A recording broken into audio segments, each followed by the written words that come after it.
عليكم ورحمة الله وبركاته. الفاتحة على ما نوينا وإلى حضرة النبي المصطفى محمد صلى الله عليه وسلم. الفاتحة. أعوذ بالله من الشيطان الرجيم. بسم الله الرحمن الرحيم. الحمد لله رب العالمين الرحمن الرحيم مالك يوم الدين. إياك نعبد وإياك نستعين. اهدنا الصراط المستقيم صراط الذين أنعمت عليهم غير المغضوب عليهم ولا الضالين. آمين. ثم الفاتحة إلى أرواح آبائنا وأمهاتنا وأجدادنا وجداتنا وأعمامنا وعماتنا وأخواننا وخالاتنا ومشايخنا في الدين ولجميع المسلمين والمسلمات والمؤمنين والمؤمنات خصوصا الأرواح المواقفين والمنفقين والمؤسسين والمعلمين لهذا المسجد شيء لله لهم. الفاتحة. أعوذ بالله من الشيطان الرجيم. بسم الله الرحمن الرحيم. الحمد لله رب العالمين الرحمن الرحيم مالك يوم الدين. إياك نعبد وإياك نستعين. اهدنا الصراط المستقيم صراط الذين أنعمت عليهم غير المغضوب عليهم ولا الضالين. آمين. يا رب بالمصطفى يا رب بالمصطفى بلغ مقاصدنا واغفر لنا ما مضى يا واسع الكرم.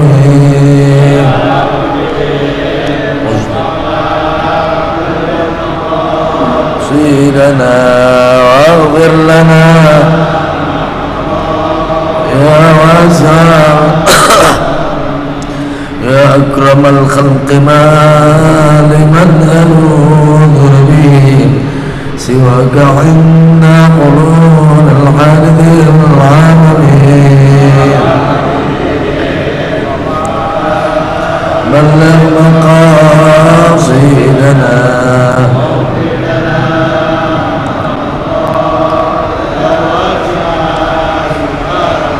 فإن من جودك دنيا وضرتها ومن علومك علم اللوح والقلم.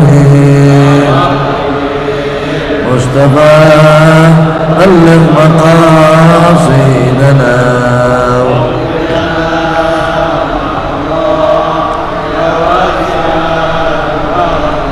لعل رحمة رب حين يقسمها تأتي على حسب العصيان في القسم. بلغ مقاصدنا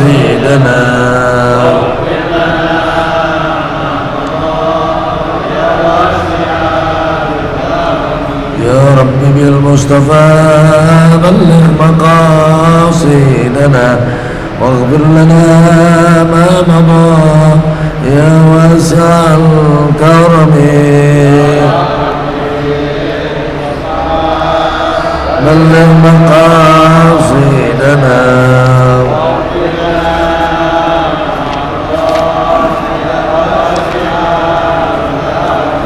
اللهم صل وسلم وبارك عليه. الحمد لله رب العالمين والصلاة والسلام على أشرف الأنبياء والمرسلين سيدنا ومولانا محمد صلى الله عليه وسلم وعلى آله وأزواجه وذريته وصحابته أجمعين. أما بعد. Para guru, para sepuh, para asatidzah, para hujjah, bapak-bapak, wabil khusus para pemuda Masjid Jami' As-Salafiyah yang dimuliakan oleh Allah Subhanahu wa taala. Alhamdulillah, kita bersyukur kepada Allah Subhanahu wa taala di malam yang berbahagia ini kita masih panjangkan umur, disehatkan badan, ditetapkan iman dan Islam. Mudah-mudahan kita semuanya senantiasa dalam keadaan taat kepada Allah Subhanahu wa taala. Yang mudah-mudahan juga kita dimatikan oleh Allah Subhanahu wa taala dalam keadaan husnul khatimah.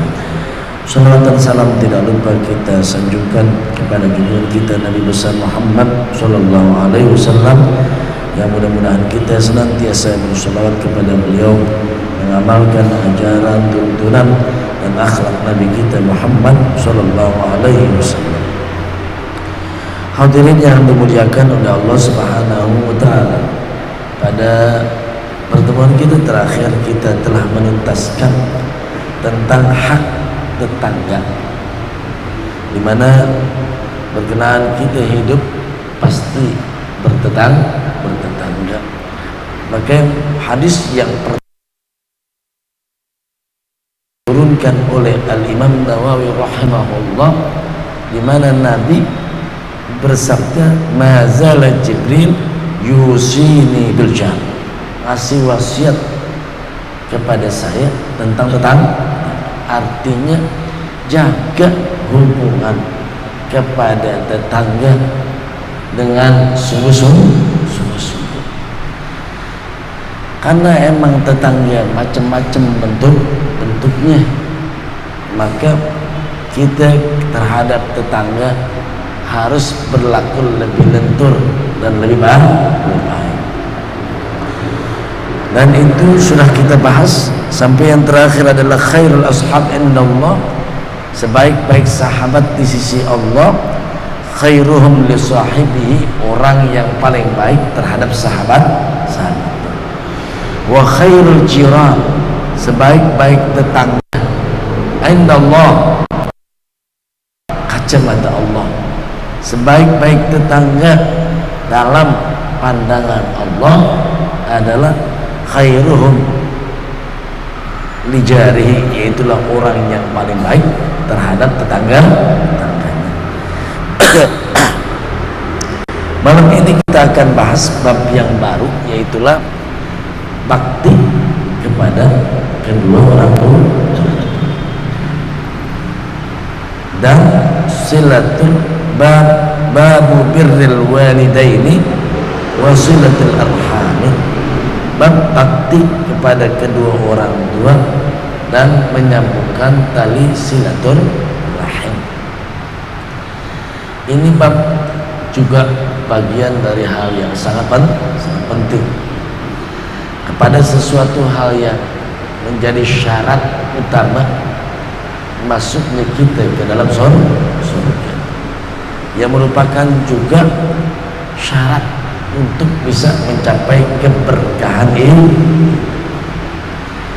Bahkan tidak ada ulama besar yang masyhur, yang dikenal, kecuali dia adalah orang yang bakti kepada kedua orang tua. Sebutlah al-a'immah, para imam, imamul madzahib, Imam Syafi'i, Hanafi, dan Maliki, semua adalah orang yang bakti kepada kedua orang tua. Sebutlah orang seperti muallif hadzal kitab Al-Imam An-Nawawi rahimahullah. Sebutlah orang-orang sufi seperti Syekh Abdul Qadir Jilani. Sebutlah orang yang kita sebut dengan Abu Yazid Al-Bustami. Semua masyhur, mereka adalah orang-orang yang benar-benar berbakti kepada kedua orang tua. Jadi kalau ada ulama masyhur, coba tes bagaimana dia terhadap orang tua. Kalau ada orang sorbannya lebar, ya, imamahnya gede, tapi kurang bakti kelihatannya sama orang tua, ini udah ada pertanda dia barakah, hilangnya berkah. Dia punya ilmu nggak nyantol tuh, dia nggak ada berkah. Dia punya harta, begitu juga kurang berkah. Maka ini berkenaan dengan birrul walidain, dengan menyambungkan silaturahim. Dalil utama, a'udzubillahi minasyaitonir rajim. Wa'budullaha wa la tusyriku bihi syai'an wa bil walidaini ihsana. Sembahlah Allah, menyembah Allah dengan cara yang diperintahkan oleh Allah Subhanahu wa taala. Apa? Salat, ya puasa, sedekah, zikir, bersyukur, menyembah Allah. Wala tusyriku bihi syai'an. Nah, selalu genten. Kenapa? Karena banyak orang baca Quran kadang-kadang jadiin buat wapak, buat jimat, buat ini. Kamu jadi ke situ. Wirid kaya. Wala tusyriku bihi syai'an. Baca ini. Kalau lo baca ini, lo kaya. Begitu. Jadi itu pikiran yang bikin kaya. Yang bikin kaya apa? Baca. Makanya wa'budullaha wa la tusyriku bihi syai'an. Jangan mensekutukannya dengan sesuatu. Makanya kita harus waspada. Karena kita emang keberagaman kita masih sering nyampur. Misalnya kemarin ziarah kubur, udah ngambil tanahnya, buat ngambil keris. Ziarah kubur, kadang-kadang kita jadi minta sama yang di kuburan, minta sama Allah. Tawassul, ulama kita kata boleh, yang penting mintanya mau Allah. Ya Allah, dengan keberkahan orang soleh ini mudahin urusan saya. Ya Allah, dengan kemuliaan Maulana Al-Habib fulan, ya Allah, jadi anak saya anaknya soleh, tetap mintanya mau Allah. Jangan ke sono, wala tusyriku bihi syai'an. Setelah kita kaitkan hablun minallah, hubungan kita kepada Allah, Allah langsung gentet dengan hablun minan nas. Yang pertama, wabil walidaini ihsana, dan berbuat baik terhadap kedua orang tua. Ini habis ibadah kepada Allah langsung ke orang tua. Ini kan begitu pentingnya, dimana kalau kita ibadah sama Allah doang, kemudian durhaka sama orang tua, jadi ibadah kita kagak ngaji. Sebenarnya kagak ngaji. Karena orang yang benar-benar beriman kepada Allah pasti bakal bakti sama orang tua. Itu sebaya, kan surga punya Allah. Lah orang tua gua mabok mulu, minta duit mulu, nyusahin mulu, begitu. Orang tua nggak ngapa-ngapain, maunya enak. Ngapain gua pagi? Nah lo kan begitu. Kadang nih kita ke situ larinya tuh. Bacalah cerita-cerita tentang kisah para salihin, bagaimana terhadap orang tua. Ya Allah, ada yang tiap hari nyekokin, tiap hari gendong. Emang kagak susah itu? Wabil walidaini ihsan, baru kesononya hablum minan nas wa bidzil qurba wal yatama wal masakin wal jari dzil qurba, dan seterusnya. Ayat lainnya, wattaqullaha alladzi tasaaluna bihi wal arham, bertakwalah kamu kepada Allah alladzi tasaaluna bihi. Jadi kalau ada orang minta nyebut nama Allah, Oh, di Mesir sering orang minta itu hagalillah, depan masjid itu begitu, syai'un lillah, syai'un lillah, minta. Kalau udah minta dengan nama Allah gitu, ada kasih, hampir lagi disuruh. Demi Allah saya belum makan, anak saya sakit. Wah, kalau udah begitu udah bawa nama Allah, kasih deh, waspada nih, wattaqullah. Makanya waspada kepada Allah, takutlah kamu kepada Allah. Di mana ini biasa kita kalau minta kadang sering pakai dengan nama Allah. Walarham, begitu juga yang harus kita jaga adalah hubungan silaturahim. Nah, ini ayat lainnya juga berkenaan dengan yang lain, walladzina yasiluna ma amarallahu bi ayyusal. Ciri orang beriman nyambungin tali silaturahim. Ciri orang fasik adalah mutusin wa yaqta'una ma amarallahu bi ayyusal. Orang fasik mutusin tali silaturahim. Orang beriman nyambungin tali silaturahim. Coba lihat diri kita di mana adanya? Masih mutusin atau nyambungin? Kalau rasanya mutusin, astagfirullah ya Allah, berarti saya masih fasik. Karena orang beriman itu pasti menyambungkan tali silaturahim. Wa qadara rabbuka alla ta'budu illa iyyahu wa bil walidayni ihsana. Imma yablughanna 'indaka al-kibara ahaduhuma aw kilahuma fala taqul lahumā uffin wa la tanharhumā wa qul lahumā qawlan karīmā wakhfid lahumā janāḥa adh-dhulli min ar-raḥmah wa qul rabbi irhamhumā kamā rabbayānī shaghīrā. Dalam Al-Quran ini ada 6 kali disebutkan wabil walidaini ihsan, 6 kali. Di dalam Al-Quran disebutkan tentang apa yang harus diperbuat anak terhadap orang tua. Di dalam Al-Quran tidak ada satu ayat pun yang menyebutkan tentang apa yang harus diperbuat orang tua terhadap anak.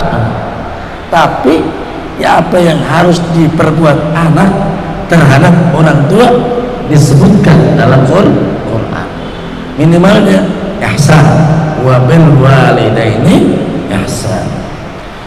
Dari ayat tadi kita bisa lihat kalau dua-duanya udah sampai pada masa tua, salah satunya atau kedua-duanya, bayangin kalau orang tua kita udah jadi aki-aki, nenek-nenek, kan kadang dia bisa balik kayak anak-anak lagi. Lu kemarin nggak bawa paper, begitu ada orang begitu. Iya. Lu kayak dia ngapa lo?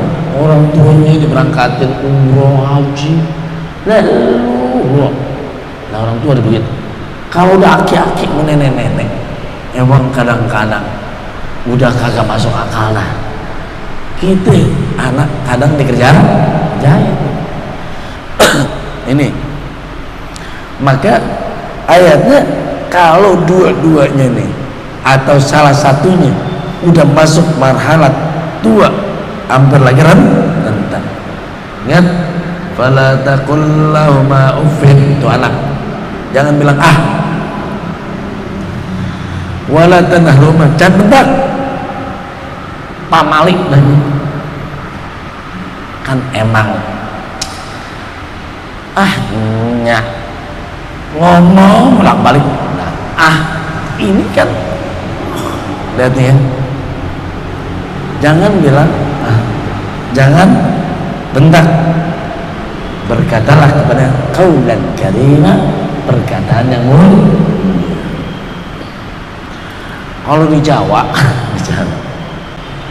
bahasa Jawa itu ada bahasa halus.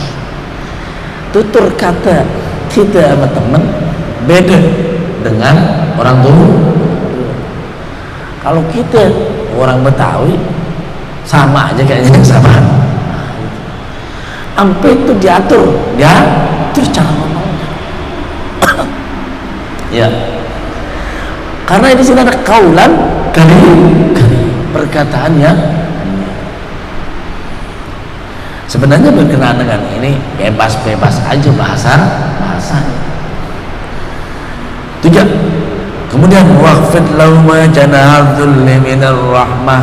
Ya Allah, kita ini benar-benar kayak apa? Naungin orang tua kita ini dengan penuh kasih sayang. Orang tua. Kan dulu orang tua kita ketika kita masih kecil, dia punya kasih sayang kepada kita.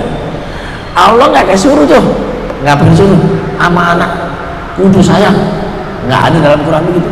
Yang ada anak sama orang tua kudu sayang. Dan yang terakhir doain wa qur rabbirhamhuma kama rabbayani shaghira. Tuh Allah jelasin beberapa hal yang penting buat kita. Maka ini adalah tugas seorang anak, terhadap orang tuanya. Kalau barangkali kita cara berpikir kita orang tua ini ya pertama Allah jelasin yang mendidik kita dari kecil. Didik itu apa sih? Dulu kita ini nggak bisa makan, diajarin makan. Dulu kita nggak bisa jalan, diajarin jalan.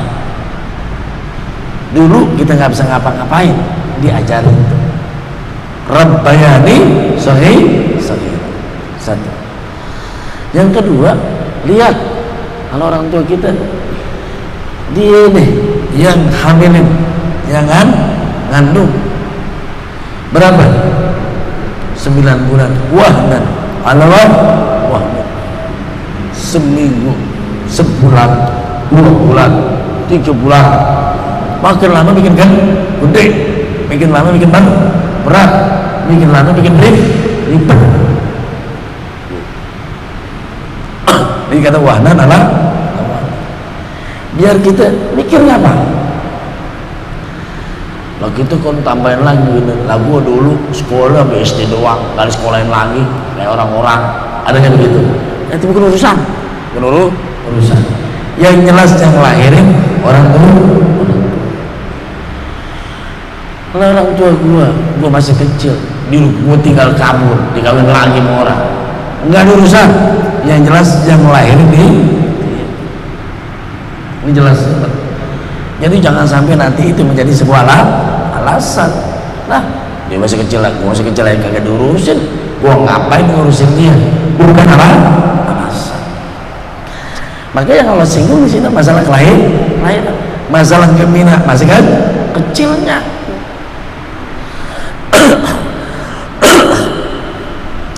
Nah, ini berkenaan ini tentu begitu bebannya orang tua. Hadis-hadis yang berbicara tentang itu, hadis yang cukup banyak direntet oleh Al-Imam An-Nawawi rahimahullah dari hadis yang muttafaqun alaih, diriwayatkan dari Abi Abdurrahman Abdullah bin Mas'ud radhiyallahu anhu qala sa'altu an-nabiyya sallallahu alaihi wasallam ayyul amali ahabbu ila Allah qala as-salatu ala waqtiha qultu thumma ayyun qala birrul walidain qultu thumma ayyun qala al-jihadu fi sabilillah muttafaqun alaih. Abdullah bin Mas'ud sahabat ini, kalau kenal Abdullah bin Mas'ud ini udah ahli Quran, orang paling ahli dalam Quran. Abdullah bin Mas'ud, kata beliau, saya tahu itu di mana ayat ini turun dan kapan turun, kepada siapa tuh turun? Itu Abdullah bin Mas'ud. Suaranya luar biasa kalau dikatakan Abdullah bin Mas'ud. Nah, dia bertanya kepada Rasulullah SAW, amalan apa yang paling dicintai oleh Allah? Ini biar kita tahu, minimal kalau pengen jadi orang yang dicintai oleh Allah. Ini pertanyaan, bukan pertanyaan kecil, bukan pertanyaan remeh. Yang pertama, kita ini selalu minta, nanya sesuatu yang sifatnya dunia. Banyak kan gitu. Jadi yang saya sering dengar dari pertanyaan pasti urusannya urusan dunia dulu. Termasuk pertanyaannya, gimana cara membasmi corona misalnya begitu. Di dunia itu maksudnya gitu. Gimana saya supaya dagang saya berkah? Gimana supaya anak saya ini soleh? Dunia dulu pertanyaan itu. Bagus ya, bagus aja gitu. Kan kalau kita dibandingin gitu, mau nggak dicintai Allah? Mau nggak? Mau. Kata ulama, kalau kita ini mau dicintai Allah, siap jadi orang miskin. Hah? Siap nggak miskin? Oh enggak. Mau dicintai Allah nggak? Mau. Ista'id bil faqri, siap-siap pakai. Ya Rinda nggak dicintai sama Allah, yang penting duit banyak tuh, karena emang begitu. Maka jarang pertanyaannya. Walau bagaimanapun orang zaman sekarang, kalau udah kata Nabi as-salatu ala waqtiha, amalan apa yang menyebabkan kita ini paling dicintai? Sholat pada waktu.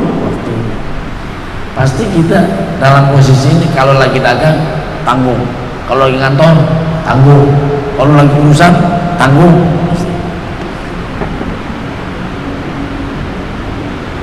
Makanya itu berkenan nih, walladzina amanu asyaddu hubban lillah. Orang-orang beriman sangat-sangat cinta kepada Allah. Bagaimana? Kalau dipanggil, mau dipanggil apa yang dicinta, pasti siap sih. Makanya kalau siap-siap jadi orang pakir. Kalau mau dicintai sama Nabi, cintai sama Nabi, santunin tuh anaknya tuh.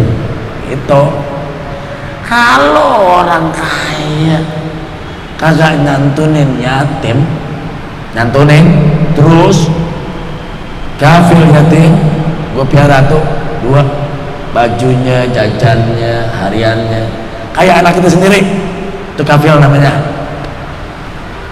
Terus ngaku cinta sama Nabi, ini cuma ngaku doang. Oh kita kan cuma 10 Muharram doang, itu juga paling juga 4 juta. Itu ukuran anak yatim 500 minimal sebulan minimal. Itu juga buat jajan doang, makan pun, baju kalau sakit. Ini lihat cinta Allah Subhanahu wa ta'ala. Kan kalau kata ulama, kalau pengen dicintai Allah, kerjain apa yang dicintai Allah. Makanya pertanyaan Abdullah bin Mas'ud, dia cuma itu doang. Amalan apa? Ayo amalin. Tuh pertanyaannya. Ahabbu ilallah, yang paling dicintai oleh Allah. Ini kan pertanyaan qala as-salatu ala waqtiha, sholat pada waktu. Gampang gak? Nabi boleh deh sholat. Itu sholat nggak? Sholat semua. Nggak ada yang nggak sholat di sini. Sholat semua. Tapi ala waktiha. Nah, ini berkenaan dengan ala waktiha. Kalau riwayat lain dalam hadis yang martabatnya lebih rendah, as-salatu ala awwali waktiha, pada awal waktunya. Kalau jamaah mulai bagus banget. Awal waktu kalau jam 12 zuhur ya. Jam 12, jam 12.10, jam 12 seperempat, setengah 1, jam 1 masih awal waktu. Bisa awal waktu. Biar diringanin gitu. Lo harus pas banget. Ya kagak. Masih awal waktu. Kan kalau asar jam 3 berarti belah 3. Belah 3. Jam 12 sampai jam 1 awal waktu. Jam 1 sampai jam 2 tengah waktu. Ya. Jam 2 sampai jam 3 itu akhir waktu. Sampai ujung-ujung banget. Tentu berkenaan dengan ini, as-salatu ala waqtiha, salat pada waktu. Tentu yang salat yang nggak dicintai Allah adalah salat di luar waktu. Subuh jam 8. Nah, bangun subuh jam 8. Kono. Nah, itu yang nggak dicintai Allah. Yang pasti itu, yang pasti. Maka semua yang sholatnya lewat mulu, karena saya ingin katakan begitu, bahwa kadang dalam kondisi-kondisi khusus kita sedang dalam kondisi perjalanan. Kalau kita mau sholat kadang-kadang repot kan gitu ya. Yang penting jangan sampai tinggalin sholat. Yang penting jangan sampai nanti ujungnya jadi kodok sholat luar waktunya. Itu hablum minallah. Kultu, kemudian saya tanya lagi, kemayun, kemudian apa lagi Rasulullah? Qala birrul walidain, bakti sama kedua orang tua. Kan berarti sholat itu hubungan kita sama Allah, hubungan kepada manusia. Pada martabat pertamanya adalah kepada orang tua. Birrul walidain. Ini penting.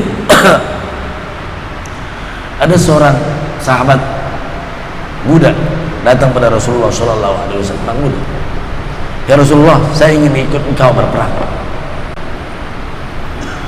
Rasul kata, kau punya orang tua nggak? Saya punya orang tua.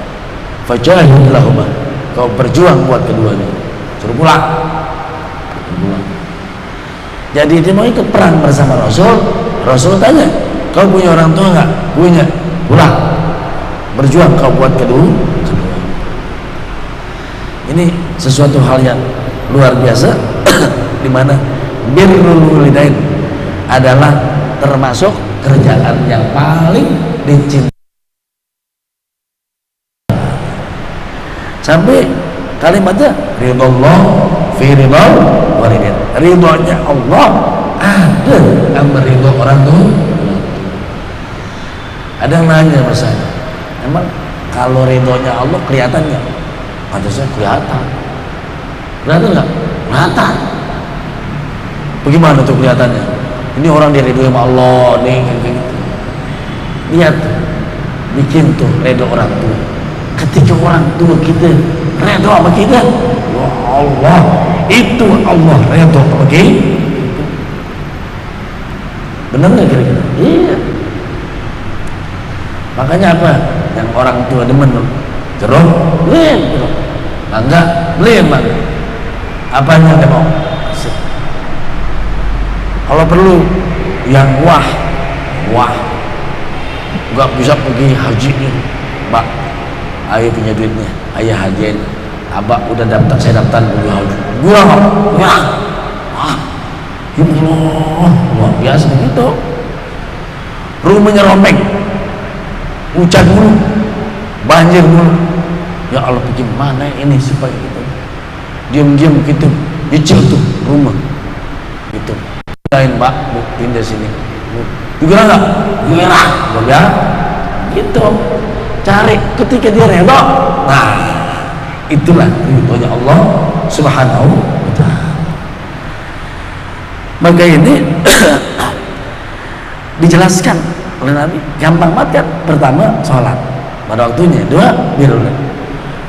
Masih nanya lagi, tsummayun, apa lagi ya Rasul? Qala al-jihadu fi sabilillah. Baru yang sifatnya umum, berjuang di jalan Allah Subhanahu wa taala. Maka kalau ini semua berarti apa lagi? Kemudian urutan. Tak gua penting orang tua aja dah. Kagak sembahyang. Kagak sembahyang kan luar biasa. Ada orang bakti banget sama orang tuanya, tapi kagak sembahyang. Ini urutannya pertama Allah yang pertama. Lah ada orang berjuang di jalan Allah tapi didurhaka sama orang tua. Lah kagak aja. Kan jihad fisabilillah banyak. Jihad dalam menyebarkan ilmu, jihad berperang jalan Allah, banyak perjuangan. Tapi banyak orang yang durhaka sama orang tua. Pelajarannya kita harus bertanya benar, bertanya pada sesuatu yang sifatnya prinsip. Tentu pertanyaan ayyul amal ahabbu ilallah, amalan apa yang paling dicintai Allah, biar kita bisa ngerjain tuh. Jadi jangan sampai pertanyaan-pertanyaan kita sesuatu hal yang sangat-sangat tidak prinsip ya. Jadi kalau agak prinsip itu begini, gimana amalan supaya jadi orang kaya, itu kagak prinsip. Bukan prinsip. Oke, itu pada begitu 10 yang ngamalin kagak kaya semua. Emang catatan kaya sama miskin di sana udah ada begitu? Kagak prinsip. Tuh. Jadi berkenaan dengan ini, kemudian kita lihat bagaimana sahabat setelah amalan yang paling dicintai ini, nanya lagi, apa lagi? Ini lagi, apa lagi? Rasa pengen untuk tahu apa amalan-amalan yang bisa menyebabkan Allah cinta kepada kita. Kan doa kita, Allahumma inni as'aluka hubbak wa hubba man yuhibbuk wa hubba ila amalin yuaddi ila hubbik. Amalan-amalan yang bisa untuk menyebabkan engkau ya Allah cinta kepadamu. Amalan-amalan yang bisa saya cinta kepada engkau. Ini pertanyaan lain. Sahabat tuh nanya, ya Rasulullah, amalan apa yang menyebabkan saya masuk surga? Prinsip. Prinsip. Jadi kalau yang namanya dunia kadang-kadang gitu terlalu kebanyakan nanya, pertanyaan urusan itu mulu. Makanya kalau ini prinsipnya kepegang, masjid beres. Tapi kalau kita ini dari nolak, muter-muter, gara-gara tulisan bacaannya Salafiyah juga, belum gitu hurufnya, repot, luar biasa repot. Gitu ya. Demikian, mudah-mudahan apa yang kita kaji bisa memberikan manfaat. Satu hadis berkenaan dengan ini, mudah-mudahan kita semuanya senantiasa dapat mengamalkan dan kita semuanya diberikan taufik hidayah oleh Allah, bisa menjadi anak yang betul-betul bakti kepada kedua orang tua kita. Persiapkan ketika kita benar-benar bakti, berkah hidup kita surga dijamin oleh Allah Subhanahu wa taala. Amin ya rabbal alamin. Wafana karim wafana rahim. Lakal hamdu ma'bud Allahumma shalli ala sayyidina Muhammad wa ala ali sayyidina Muhammad. Allahumma ighfir lana dhunubana wa liwalidayna warhamhuma kama rabbayana shighara. Allahumma anfa'na bima 'allamtana wa 'allimna ma yanfa'una warzuqna 'uluman tanfa'una fid dini wad dunya wal akhirah. Rabbana atina fid dunya hasanah wa fil akhirati hasanah wa qina 'adzaban nar. Wa sallallahu ala sayyidina Muhammadin nabiyil ummi wa wa ala alihi wasallam. Walhamdulillahirabbil alamin. Kurang lebihnya mohon maaf. Wassalamualaikum warahmatullahi